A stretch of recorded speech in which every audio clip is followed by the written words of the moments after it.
Dan saya fikir tak salah sekiranya jawatan pengurusi MARA itu diubah.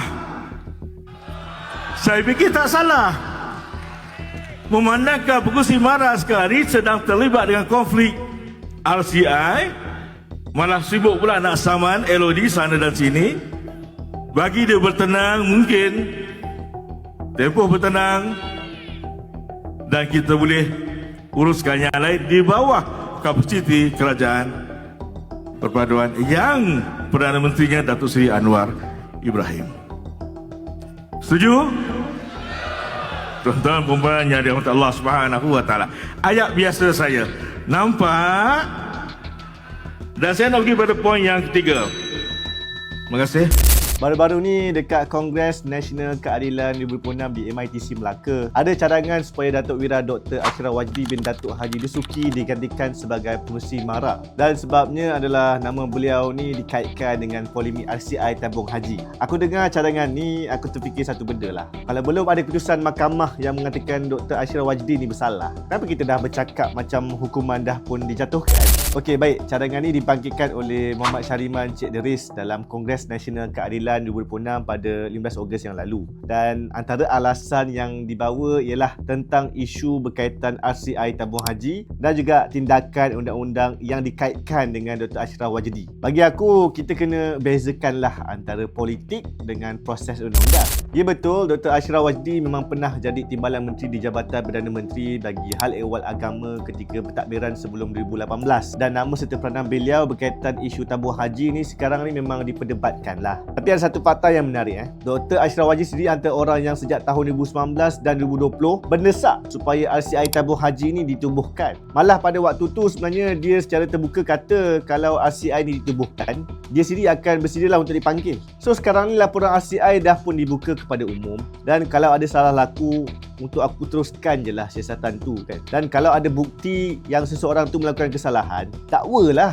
Dan kalau mahkamah sabitkan bersalah, hukumlah orang tu. Aku tak ada masalah pun dengan benda tu. Tapi kalau nak kaitkan polemik tersebut dengan kedudukan dia sebagai pengerusi MARA, kita kena tengok jugalah rekod peribadi Dr. Ashraf Wajdi ni kan, dekat MARA sejak dilantik pada Mac 2023. Di bawah kepimpinan beliau, sebenarnya MARA memperkenalkan Pelan Strategik 2026 hingga 2030 dengan 111 inisiatif transformasi melibatkan pendidikan, keusahawanan, kewangan korporat dan juga pengurusan. Dan dalam pendidikan, keputusan SPM tahun 2025 ni, MRSM mencatatkan grade purata kerusuhan sebanyak 2.067 dan sebanyak 19 MRSM dapat GPM bawah 2.0 dan 80 pelajar memperoleh semua A+.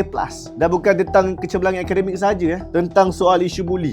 Isu buli dekat MRSM ni pun dah diberikan perhatian yang sangat baik, dan MARA bergerak ke arah sasaran sifar buli, termasuklah menangani buli psikologi. Dan mulai tahun depan pula, kesemua 58 MRSM ni dirancang mempunyai warden sepenuh masa, dan daripadanya adalah daripada bekas anggota unit beruniform supaya guru boleh fokus kepada tugas mendidik anak-anak. Dan MARA sekarang juga sedang melakukan pembaharuan terhadap Akta MARA. Sekitar 70% cadangan pindaan memberikan fokus kepada tadbir urus korporat, termasuklah semak dan juga imbang, konflik kepentingan serta mengurangkan risiko salah guna kuasa. Dr. Ashraf Wajdi sendiri mengakui lah kuasa pengurusi dan juga majlis MARA dalam struktur lama ni terlalu besar. So maksudnya beliau ni duduk sebagai pengurusi, tapi pada masa yang sama menyokong reformasi yang boleh mengehadkan kuasa jawatan yang dia sendiri pegang. Dan pada aku, benda ni kena masuk jugalah dalam penilaian tersebut. Jadi kalau hari ni ada orang cadangkan Dr. Ashraf Wajdi ni diganti kerana polemik RCI tabung haji, bagi aku kita janganlah mendahului proses. RCI dah selesai dan laporannya pun dah pun didedahkan. Tapi penelitian serta tindakan susulan oleh pihak berkuasa masih berjalan pun.